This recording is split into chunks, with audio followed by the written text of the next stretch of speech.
Welcome back, everybody. We got a good guest in the house today. My boy, Ivan. I be strong. But before we start the video, please subscribe, like, and comment. Appreciate you guys for the love and the follow. Go ahead and introduce yourself, Ivan. What's up, everybody? My name's Ivan Batinich. I am a professional mixed martial artist and a fitness coach here in beautiful, sunny San Jose. And I've had the pleasure of knowing Mike for quite some time, and it's an honor to be present here on this podcast. And I want to thank everybody for listening in. So I want to dwell into your little history, where you grew up, what high school you went to, sports, background. Sure. Let the audience know. Okay, so I was born in 1985, December 7th at Santa Clara Kaiser over on, anyways, doesn't matter really where it is, but I'm born and raised here, local in San Jose, South Bay. I went to Los Gatos High School, graduated 2004. I'm currently 38 years old. I'm a lifelong athlete, lifelong fitness enthusiast, and, man about town. You're a football player, correct? I played football and I wrestled. And you wrestled? High school, okay. I played football in college as well. So I was a highly acclaimed middle linebacker out of West Valley Junior College. I transferred to Washington State. I played some arena football and then transitioned into MMA in my mid-20s. Okay.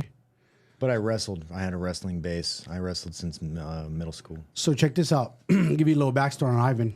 Funny how this world, how small the world is. I had a meal prep guy, my boy Justin. Shout out Justin. I said, hey, Justin, hook me up with a dude who knows how to do functional training. I need to mix it up a little bit. I need to switch it up. So he introduced me to Ivan, and he started training me over a decade ago.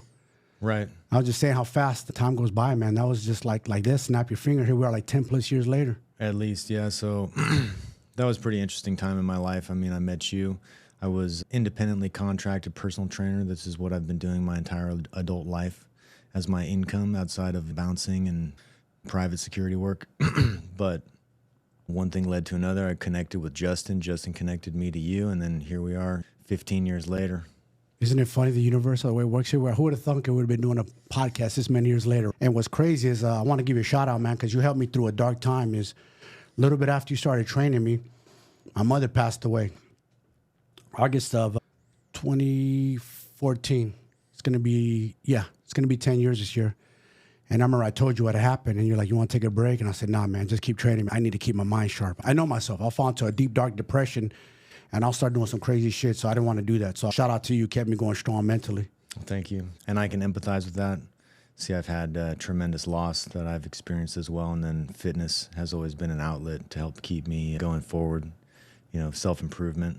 Yeah. And it's also kind of a self-destructive activity. It can be, if you take it a little bit overboard. You know us, we're obsessive guys, man. We like to push. That's right. We're downstairs ready, like, should we do it? Should we not? Should we settle on this way? Should we go heavier? I was like, you know what? Let me not push it. Let me just go to what I can handle so I don't throw my back out. Exactly, yeah. We're just downstairs deadlifting. I deadlifted more than I have in a couple of years, so I'm feeling pretty good about myself right now. So I could give you guys a little tip or advice. If you go through some dark times, I'm telling you, fitness is the answer. It's the medicine. Don't crawl in the hole. Don't stay in the house drinking alcohol. Don't stuff your face. That's not going to do nothing but put a Band-Aid over your emotions. It's not going to fix nothing. Use fitness as an outlet. I'm telling you, it works like a charm. I've used it many times in my life during dark times.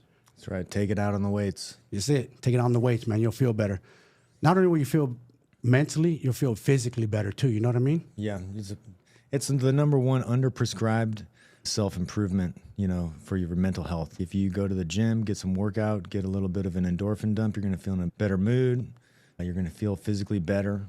And I mean, depending on what you do, you could obviously destroy yourself if you do something a little bit overboard, deadlift and blast your back.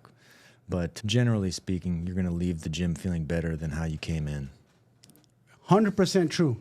Even if you're not in the mood, I always preach this on my page. For those of you following me on Instagram, I always say this.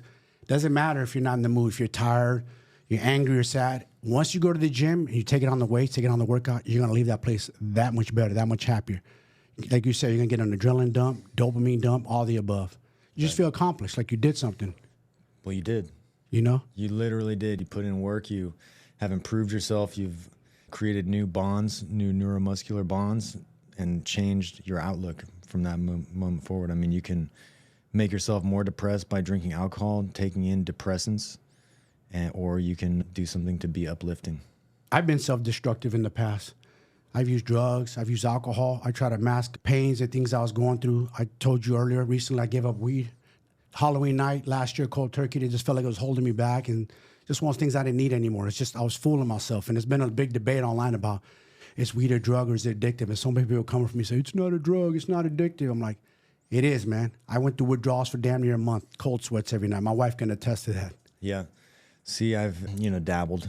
I would say like I was a habitual marijuana smoker at one point in my life. And then I would combine it with tobacco. I'd be smoking blunts and things like that. I have stopped using nicotine for over a year, and I've stopped smoking weed since New Year's. So I'm close to 5 months with no marijuana. But what I realized and what I've always been striving for is enlightenment. Enlightenment. I like that. No, I would say not being high is the new high. If you can accept your emotions as they come to you and work through them, that's a higher level of awareness, a higher level of consciousness. If you are numbing yourself to your feelings through outside substances, you're only hindering your growth. So as a health coach, as a fitness coach, I think that marijuana is better than alcohol. I think that marijuana is better than other drugs. However, objectively speaking, the best is to do nothing. Ideally, water, organic food, the highest quality nutrients, 8 hours or more of sleep per day. Go get your sunlight, do some meditation, do some sauna. Ideally, you would hold yourself to the highest standard that you could possibly do. And that's one of the reasons why I gave it up too, is I wanted to go on a higher frequency. I wanted to find myself like, let's see what I could do without it. Let's see how I could live instead of using that as a Band-Aid. And I'd always get mad, like I need it. And I felt like I'm an addict. I don't need this stuff. And once I gave it up and had mental clarity, I got sharper focus, mental clarity. I'm evolving. I'm learning. Like my brain's firing on a different cylinder now. Again, I'm not knocking no one. There's some people that truly need it and live how you want to live. I'm not telling you how to live. I'm just telling you for me, what it did for me, leaving it, I feel like 100% a much better man. So let me ask you this. What got you into fitness after high school? Like as a trainer, coach, MMA? What led you down that path? Well, as I briefly touched on, when I was 14, in 2001, my father died. And so from that moment moving forward, I used fitness as, well, not necessarily fitness, but athletics as an outlet for my negative self-image and my lack of confidence and the depression that I felt. I was like looking for positive male figures, and the people that I looked up to were my coaches. So to get their recognition, you put in extra work in the weight room, perform well on the competition field, and that is basically naturally what segued me into fitness. I got more into fitness and learning about how to perform better after my father died so that I would be better at sports, so that I could get the recognition of my coaches and peers. So let me ask you this. Were you too close when your father was alive? I remember being a kid, like being a boy, and there's no replacement for your father. Yeah. So, well, my parents were divorced when I was a kid, and my preference was always to be with him. So I looked up to him. I wanted to emulate him. I remember being a young boy, and they'd say, hey, what do you want to be when you grow up? What do you want to be? Yeah. And I would say, oh, I want to be an antique dealer, right? My dad was an antique dealer. Oh, wow. So I was like 5 years old. Hey, what do you want to be? Oh, I want to be an antique dealer. I want to be just like my dad. So after your dad passed, what were the emotions like? Were you angry, sad, lonely? I would say that I was emotionally immature. At the time, I didn't really know how to express myself, and I also didn't really look for ways to find people that could empathize with the pain that I felt. So basically what I would say is that I took on more of like a bully role. I have this saying, I wanted to make my pain theirs. So, okay, I'm just going to be a savage. From that moment forward, I just wanted to be a fucking animal. Like I remember something clicked inside and I was like, okay, I'm going to go to school and like the first person looks at me sideways, boom, we're going to be fighting. So then I developed this reputation of like fighting at the drop of a dime. And anytime, anywhere, any place. Yeah, basically my sadness manifested itself as like anger and aggression. Yeah. So in retrospect, now as an adult, I was in tremendous pain, emotional pain. Okay. And so after high school, you got into mixed martial arts? Well, after high school, I went and played football, college football. And then I tore my quad at Washington State. I was a Pac-10 football player. I tore my quad, bounced back from Pullman back to my junior college, and then took some prereqs so I could get my degree in kinesiology. Yeah. So that's what kind of reinforced my fitness path. And then when I came back after tearing my quad, I would say that I didn't have this athletic outlet. And then I got into drinking and going out with my buddies, self-destructing basically. And I encountered some legal trouble. And I figured that a good way for me to make money might be in mixed martial arts, because I was naturally prone to aggressive outbursts. Yeah. So I was like, okay, well, maybe this will be good. Yeah. Maybe I can do this.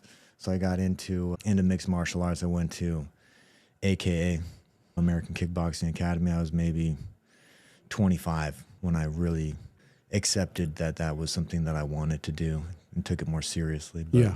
it kind of has always been in the back of my mind. So that's been like an outlet after high school football, athletics, and mixed martial arts has been like a new outlet for you as an adult. Yeah, so I was a fitness coach basically I got certified as a trainer since I was 19. I've been a certified personal trainer since I was 19 years old. So I've always had side clients or did in-home sessions and things like that. Yeah. In 2010, 2009, it was popular to do pad work with clientele as like a cardio alternative. 100%. I did it too. Right. So I was like, oh, this is cool. This is something that could set me apart from other people. That's what led me into the fight gym to learn how to hold pads. When I was there, I would look around and see some of the people in the classes, or see the other pro fighters, some pro fighters, and then I was like, I could do that. These guys, Yeah. I'll smash these guys. Yeah. So I was like, okay, well, let's try a couple classes out. And then I was there maybe a couple weeks. I got invited to go train with the pro team, do their wrestling. And at the time, I was highly athletic, big, muscular person. This is when Brock fought Cain Velasquez. Yeah, your teammate. So, yeah, Cain was getting prepared for Brock, and they were looking for big wrestlers to come in and give him some work. Fortuitously, I was 230 or something like that, big football guy. Came through. I already had known how to wrestle since high school, so they put me in there, threw me in the mix. Yeah. So what was that experience like? You got to train with Kane, DC, Yeah. Daniel Cormier, Luke? Everybody. So what I would consider AKA's golden era: Kane, DC, Luke Rockhold. We had Josh Thompson, Josh Koscheck. There was all sorts of people over there. Phil Davis. Was Khabib there at the time? This is pre-Khabib. Pre-Khabib? Yeah, so... And my boy Mike Kyle. Shout out Mike Kyle. He's a good friend of mine too. He was over there too, so yeah, I'm friendly with Mike too. Yeah. And I got work with all these guys. So I was horrible. I just knew how to wrestle. Yeah. So initially I just did the wrestling and then did the striking classes in the evenings. Yeah. And then as I improved, I asked if I could go to the sparring days and stuff like that. My first time ever sparring was against DC. And How was that you just experience? get your ass kicked. I mean, these are humbling experiences, but the immediate feedback that I took from it was that I wasn't bad. Initially, it's like, oh, I'm going to do better.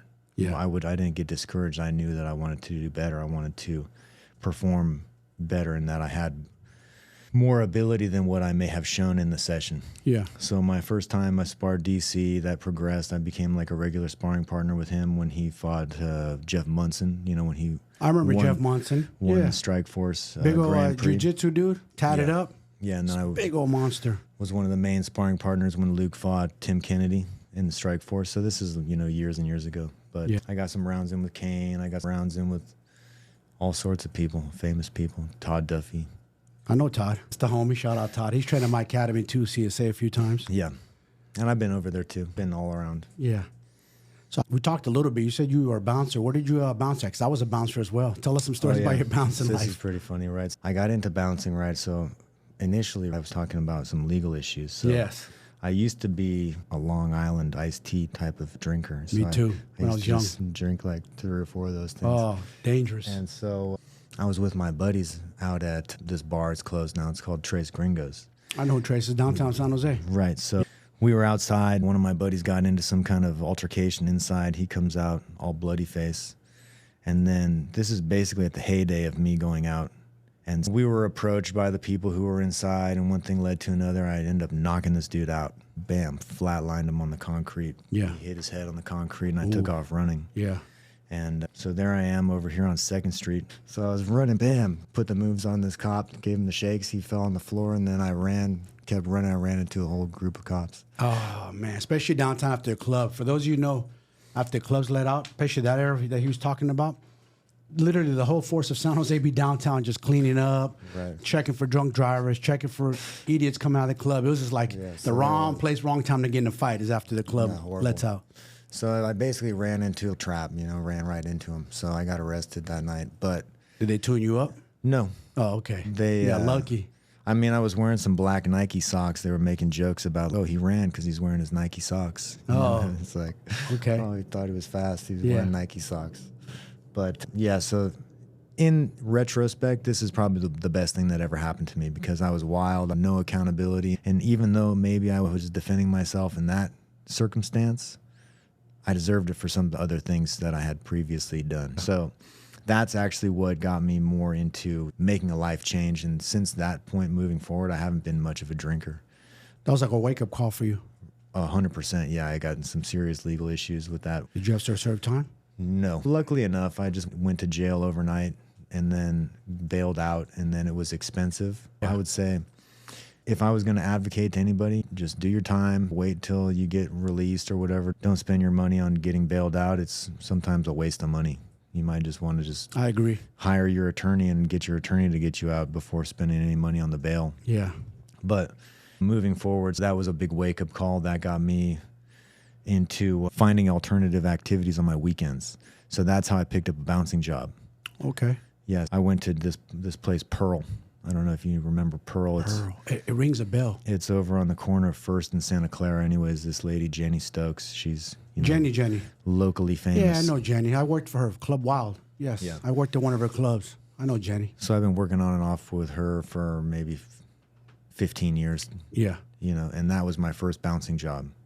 And so at the time, in 2010, 2012, going out and being wild was very popular. This is pre-legalization of weed, and the culture has changed tremendously since that time, but it was a very wild place. Everybody thought they were an MMA fighter with their affliction shirts or whatnot. You remember that era? Yeah. Everybody's somewhat 1 foot in, 1 foot out. They train, and all of a sudden they think they're a pro fighter and want to come try their skills on the weekend. Right. I remember that. There's a lot of chest puffing. We always had fights. There was always fights every weekend.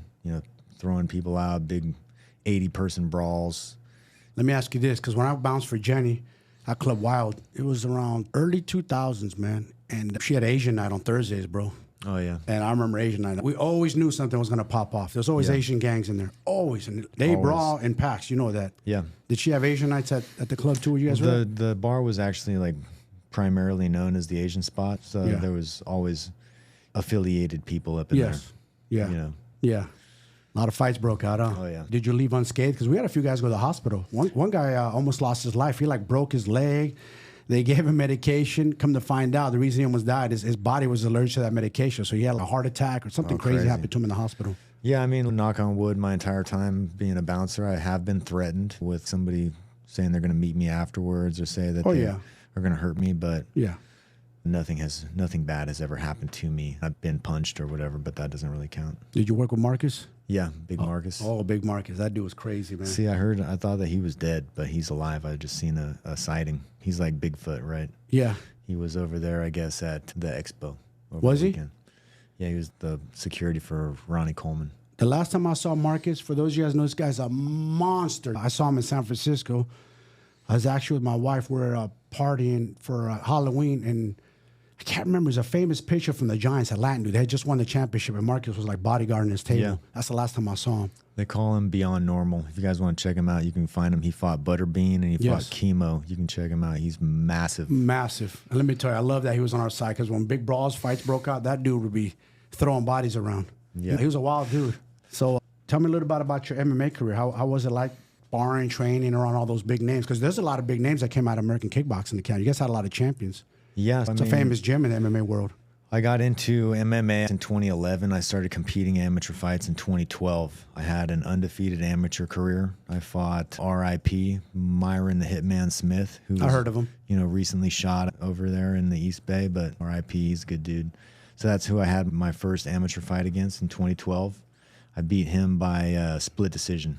And then my next fight, I fought a dude at the Power and Pounding MMA show out in Tres Pinos, basically near Hollister. Submitted this dude in the second round, just had my way with him. Yeah. And then I was going to turn professional in the end of 2012, and I fractured my orbit. My MMA career and basically my athletic career, I always feel slightly dissatisfied with the outcome. So in high school, I didn't get the accolades that I would have preferred. I wanted to be like all CCS, first team this, first team that, the champion. Yeah. Didn't get it. That fueled me into my junior college career where I did really well. I was first team All-State 2 years in a row. I got honorable mention All-American, but my goal was to be an All-American, and also I was dissatisfied with my performance when I went to Washington State, so I tore my quad, which then motivated me more to pursue MMA. Had I achieved the things that I wanted to, I may not have been as motivated. So I got into MMA, of course, and then I had a grappling base. I got promoted pretty quickly. I got a blue belt in just a few months. And initially it was guerrilla jiu-jitsu. Was it Dave Camarillo? Dave Camarillo had just opened a new gym. And then so when he opened his new gym, we brought in a new instructor. So then I got promoted under the new instructor, whose name's Chris Coldiron. He's no longer affiliated with AKA. Okay. And then I got my purple belt under Leandro Vieira, who's also no longer affiliated with AKA. But basically my sensei, the person that I've gotten the most skill from, I would say, is Ron Kessler, who's a well-known MMA coach here in San Jose. And actually, he's world-renowned. He's one of the coaches for AKA, the AKA head MMA coach currently. Okay. So that's who I look up to as my MMA and a jiu-jitsu coach. Yeah. Let me ask you, were you ever striving for the NFL when you were playing ball? Was that your goal? Yeah. So I did a couple of combines. I tried to get up in the NFL. I did arena football. I played with the San Jose Wolves, which came into town when the SaberCats went broke. So then I got picked up by the San Jose Wolves, American Indoor Football Association. I had set, an age. I was like, I'm only going to do football until I reach X age. If I don't get picked up, I'm done with that, because it's highly unlikely once you've reached a certain age to get picked up. So it's a short sport. At 25 is when I kind of hung up my helmet, so to speak, on football. But then I transitioned immediately into MMA. There's two motivations. I wanted to learn how to hold pads, but then one of my lifting partners started going to AK, and then he told me that he could beat my ass, basically, for lack of a better term, and I wasn't going to let that stand. So I had to go there and show him what was what. But so that's how I got into MMA. And then, like I said, one thing led to another. I had some amateur fights, undefeated as an amateur. Then I was training for my pro debut, and I fractured my orbit. I got punched in my left eyeball. It went into my skull, not all the way, but it blew out the bones behind my eyeball. And then I had to have it surgically repaired. I remember when that happened too. Double vision. My eye was all crazy, looking like a children's art project. My eye was looking one way and the other one's looking forward. But that must have been scary, man.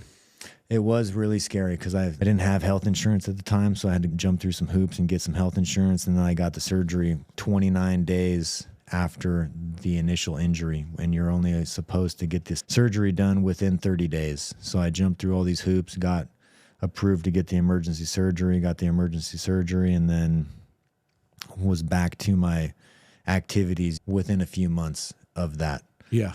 I remember going through depression. I've been injured before, but this was pretty extreme. I remember I got the surgery, and then I looked at myself the next day, and it looked like I had been exposed to the nuclear waste. My eye was all fucked up. So tell the people what you did, because it's almost like taboo. A lot of men, we have a lot of ego and pride. Sure. And there's a lot of us going through mental health issues, depression. Tell them what they can do to get out of that hole. I preach it all the time, but what's your suggestion to these guys, these fellas, these men? Because they have a lot of self-doubt, fear. They're not themselves anymore. And I can see it. I can see it all through society. The way they're walking, shoulder slumped, badly out of shape. You know what I'm saying? Yeah. I would say that I look at my future and I look at my actions in my day-to-day. And I think sitting on the couch, smoking weed and watching TV. Initially, after I had my eye surgery, I did that a lot. I went and looked at this YouTube. I saw these guys lifting weights and I was like, nah, fuck that. What am I doing sitting here? Yeah. Went to the gym, deadlifted as much as I could and fucked my back up immediately. Like, damn, ego lifted, huh? double trouble right now. My eyes fucked up and my back's fucked up. Then I was extra depressed. And so I took a step back and I was like, you know what? I need to chill. You know, I'm going to be okay. So I got back into the weight room. I've always used weightlifting and fitness and healthy activities as a way to boost me when I'm feeling down, because if I'm taking a depressant, say if you drink alcohol when you're sad, it's only going to make your sadness worse.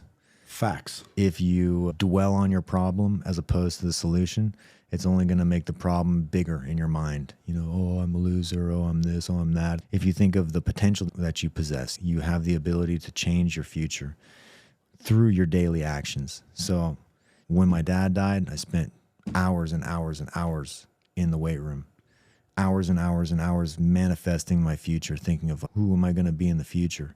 And so these setbacks are only going to propel you forward if you make the right decisions in the moment. You know, if you spend your time drinking alcohol, smoking weed, puffing your vape in bed, looking at porn, no. You're not going to get nowhere in life. If you are doing something you're ashamed of and you're continually doing it and keep it in the closet, then of course you're just going to set yourself up for disappointment in the future. You need to be accountable to yourself. You need to look at yourself in the mirror and think about who you're going to be in the future. It's like, am I going to sit there and look at the Pornhub and just beat my meat all day? Hell no. Fuck that. That's shameful. So you faced a lot of adversity. And that's why I try to tell you guys is adversity is there for a reason. We're all going to face it. Everybody. You're not going to leave this earth without facing adversity. But I also use adversity like, all right, like I had a stroke about 3 months ago. And instead of me feeling sorry, getting down, depressed, I could use every excuse. I said, I'm going to take it easy. I'm going to chill. I'm going to let the dizzy spells go away. I'm going to regain my balance. About 2 weeks or so later, I got in the gym. It was a little worrisome because I was still a little dizzy. I was just machines. I didn't let my ego or my pride. I just wanted to get through it. First week, second week. But what I told myself is this is just another issue I got to face in my life, adversity, and it's going to get me strong. So now I feel like all the stuff that I faced in my life, I have a stronger mindset because of that. And like you say, people should take note. Like whatever adversity you're facing, anything that's thrown your way, whether it be death, breakups, anything traumatic, use that to strengthen yourself up. Don't feel sorry for yourself. Don't crawl under a rock. Use it to get yourself mentally stronger. It works. I'm telling you. People just got to channel in. It really is all up here. It sounds like a broken record, but it's really up here. That's easier said than done. It is. You know, you're not just going to wake up one day and there's going to be a switch that flicks. It's going to take practice. It's going to take constant reaffirmation. Reps. There's going to be days when you don't feel good, and it might take you 20 minutes to look at yourself in the mirror and pump yourself up and remind yourself of who you are. I'm Ivan Batinich. I'm the motherfucker, right? Yeah. I'm the motherfucker. Let's go. Yeah. We're going to get our day going. You know, I'm so privileged. I need to honor myself. I need to honor my family. I need to honor my father. I need to honor everybody who's ever looked at me, and also the people who are going to look back at me. You know, I'm going to be the person to break generational curses in my family. You know, my wife and I don't want us to be divorced. I have to take daily steps to, you know, become lovable to myself and be responsible to myself. And if I think about who can I become the perfect person, you know, is going to help you become perfect. You need to make yourself perfect. And you're a father, correct? Yeah, I've got 3 children. They are 8, 6, and 4. Okay. So this is a message to you fathers, and I say this. I have stepkids. I don't have my own biological kids, but his kids are watching them. Your kids are watching you guys. So guess what they're also watching? They're watching you drinking the beer, smoking the weed. But if you're getting up, like you said, remind yourself, I'm the motherfucker, I'm the leader. Watch this, kids, I'm a lead. I want you to be like your daddy. They want to look up to your father. They want you to emulate you. When they see how you're working out, they see how strong you are. Guess what? Your sons, daughters, what do you got? I have a son and 2 daughters, and they spend a significant amount of time with me. We homeschool them, so my significant other and I are very present. She actually had an opportunity to travel for work, you know, with the pro sports team, so I've taken on more of a parenting role than I previously had, and it has been tough, is what I would say. It's definitely taught me patience. It's taught me how to be more adaptable. It's taught me how to be more forgiving. It's taught me how to be more empathetic, and it's taught me how to be more compelling, because you can't be dominating the children. You have to, figure out a way to not necessarily trick them, but convince them and compel them to do the things that you want them to do. You have to emulate the behaviors that you want them to show. And if you are yelling at your kid, they're going to be yelling at other kids. If you're not being nice, they're not going to be nice. So I agree. It's just 100%. Really been, it's like taking a step into a room full of mirrors. I've got 3 little kids looking at me for how am I going to start my day? How am I going to live my life? Yep. What are we going to eat for dinner, Dad? What are we going to have for breakfast? Where are we going? What's on the menu? Even if a homeschool, we do the homeschool thing. We got marked down as a truant family through our homeschool program because I wasn't being proactive in their education. I didn't have any samples to show our educational specialist person, and then I got in trouble. I got my kids in trouble. We were at risk of being dropped by our homeschool program, our charter school that we go through. So this is just another opportunity for me to accept accountability and just be better moving forward. Yeah. But I'm not going to make excuses. But see, I like that because you say, I'm going to accept accountability.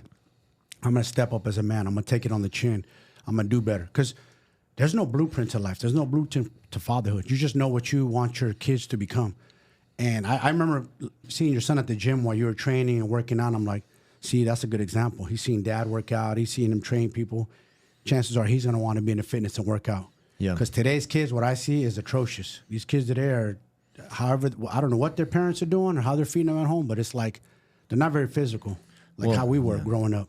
I think that there's a lot of misinformation being provided to people. I think that nutritional guidelines, and I think that how accessible bad food is, has an impact on how people are raised. And if you talk to the layman, the normal person who's not necessarily into fitness, and you ask them what their nutrition looks like, and you and our jaws would drop down on the floor. It's like, oh my God, I can't believe you eat this, let alone you let your kids eat this. And you're looking around and you're wondering, well, why is this little boy so fat? You look at their parents and damn, these fools are fat too. Yep. Of course the kid's fat. And it's not that obesity is genetic. I mean, there may be some genetic predisposition to becoming obese, body type, ectomorph, endomorph, those types of things, bone structure. Yeah. But that's actually been debunked, by the way. Yeah, you can't. It's not genetic. It's really what you put in your body. Because body fat, losing weight is just basically stripping off body fat. It's you are what you eat. It's the law of thermodynamics. Right. Calories just don't come out of thin air and make you fat. Exactly. You can't just point the finger, oh, my father, my grandfather, my great-grand. No, you can stop right there, like you said, break that generational curse. They may all be fat, but that's because they ate like shit. Yes, and weren't active enough. And it sounds cruel to say that, but it's the truth. That's the truth. And it hurts a lot of people, and it triggers a lot of people. And a lot of coaches online speak that, and it is the truth. But it hurts, man. It stings because people know it's right. When people get mad, if you tell them the truth, like if you tell somebody, like say someone gives you advice, yo, Ivan, I think you should be eating this, and that. And then you look at them, but wait a minute, you're giving me advice. How you giving me advice when you don't even live the life and what credentials you got or background in fitness you got? And they, oh, man, they get all, don't get mad at me, mad at yourself the way you look. I didn't cause you to look like that. You caused yourself. Yeah, 100%. So you better look at you, homie. Don't be mad at me. But a lot of people, they want to like spew their anger out on other people when it's their own fault. No one forces them to eat fast food or junk food or processed food. We all know it's bad. Right. Everybody knows processed food is bad, but they still eat it. That's your addiction. And let me tell you something. We're all addicted one way or another. Everybody in society. Your phone, TV, food. For me, I'm an addict, drug addict. I used to drink, smoke weed, but now I channel my addictions into other areas. Working out, eating cleaner, getting my steps. I channel into positive things. Right. So you could channel it. You could change it. I'm changing success right now, business, leveling myself up, like as far as getting better on the computer. Just a lot of things that I'm challenging myself. I'm addicted to success. Me too. That's my addiction. And nothing wrong with that. Yeah. I mean, I just want to be better every single day. Like, how can I be better? I don't want to take backward steps. I understand that there are seasons and there are ups and downs in life. Yep. But we don't stop for continual growth. Yes. We don't stop. We don't stop evolving. Unfortunately, there's a lot of people with just too much goddamn pride and ego. It's like they don't want to listen. Just follow the blueprint. I'm going to show you the way. Just shut up, man. Just learn. And even me, like I'm older. And because I'm older, I could learn from someone like my stepson who's 2 decades younger than me. I'm all ears and open. I'm not like, no, I know it all because I'm older. There's a lot of egotistical men like, no, you don't know it all, man. Right. These young generation are smart. Don't run circles around with you when it comes to social media, technology. they make us look dumb. You know what I'm saying? So I'm always 100%. all ears and open. So that's my attitude is I'm always trying to evolve, get better. Yeah. And one thing to think about is if a person gives you advice, but you don't want to be like that person, or if you don't want to have the life that that person has, feel free to disregard whatever it is that they say. If there's somebody who has something that you want and you may value, you know, why don't you open your ears a little bit, open your eyes, see how you can improve. Not all criticism is negative. Some of it's going to be very constructive, and Yes.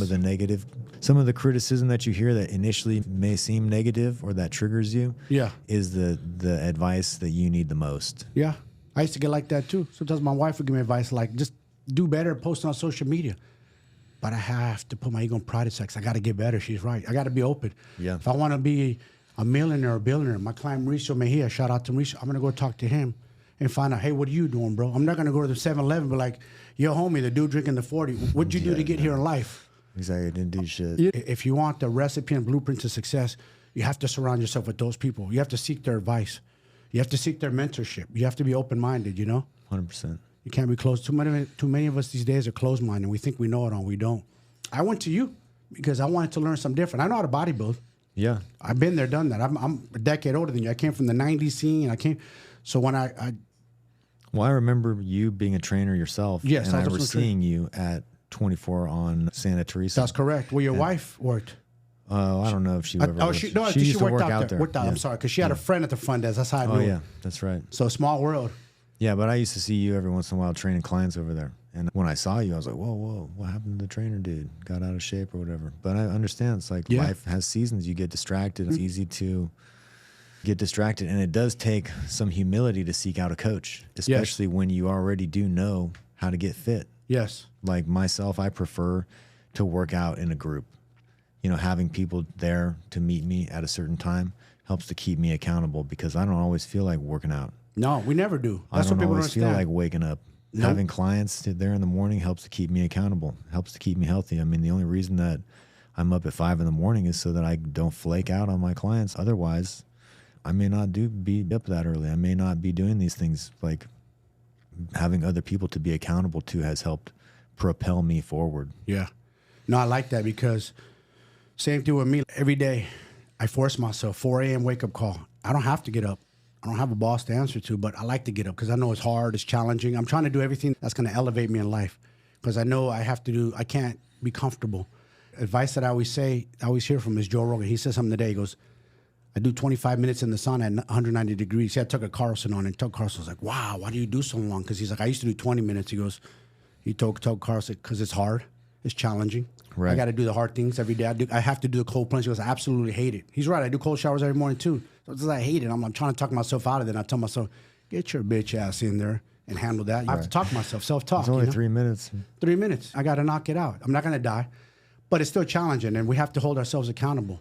And the same thing, like you tell me, yo, Mike, let's hit some pads, and I commit to you at a certain time. I'm going to show up. I'm not a flaky dude. Unless something happens, I get in an accident, or I can't make it, I'm going to show up because I decided, I commit, I executed. Yeah. I'm with you to train. Today, I mean, we shit decided. happens. Shit does happen. Yeah. But like today, I told you, let's work out before the podcast. Showed up. I'm tired. I had to go to Sacramento and back. I've been up since 3:45, but guess what? We got the workout done. We hit it hard. yeah, you might even hit a PR today. There you go. Hey, listen, that's a lesson, you guys, man. Think about this. You look at guys who are fit and you think we're always motivated and always got a ton of energy. Hell no. Half the time we're not. Half the time we're overthinking it. We don't want to go do it, but we do it because either we do it to hold ourselves accountable or we made a commitment to somebody else we're going to work out with them. So if you guys have a hard time getting up and moving, find you a partner who's dedicated on the same journey as you. Hold each other accountable. And that goes for your eating too. You need somebody to call your ass out when you're eating bad.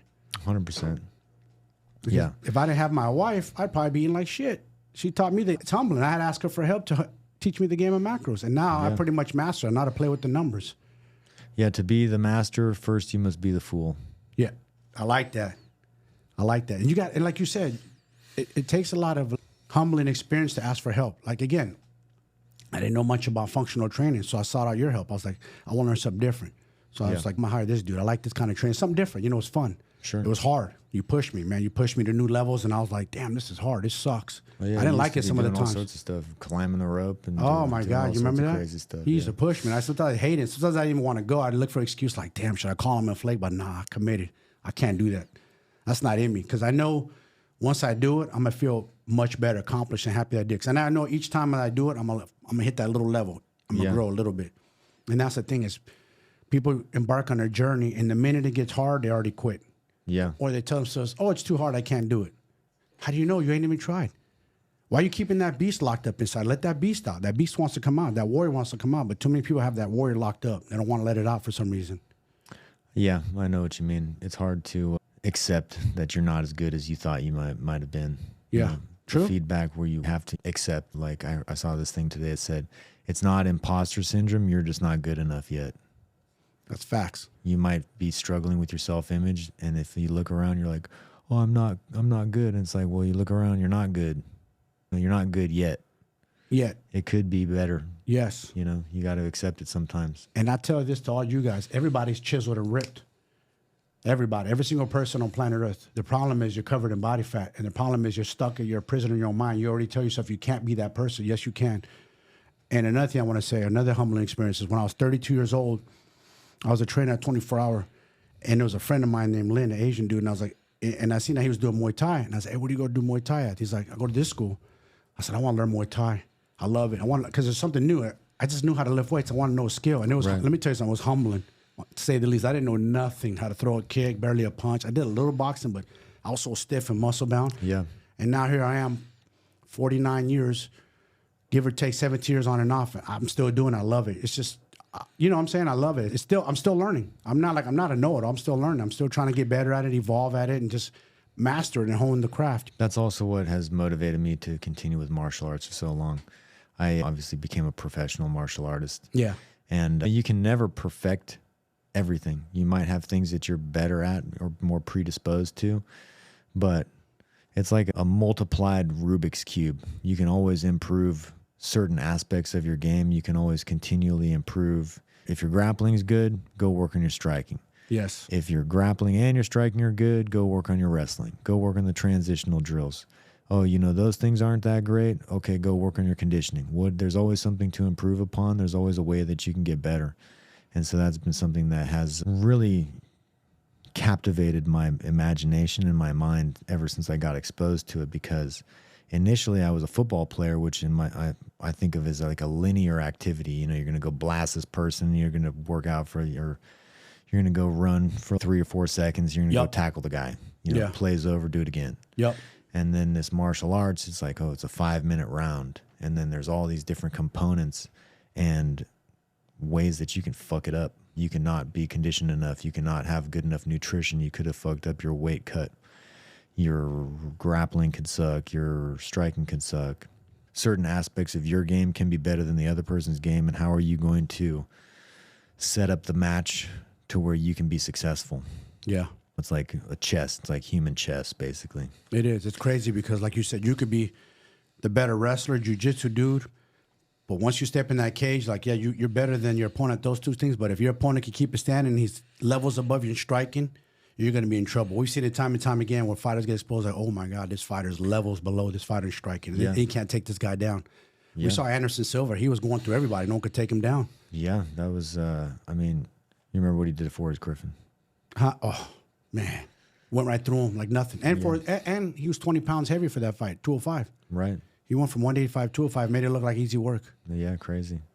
But yeah, there's just such disparity, you know, in certain aspects of certain things, and even your mindset, like, especially your mindset. Like if you... The most important.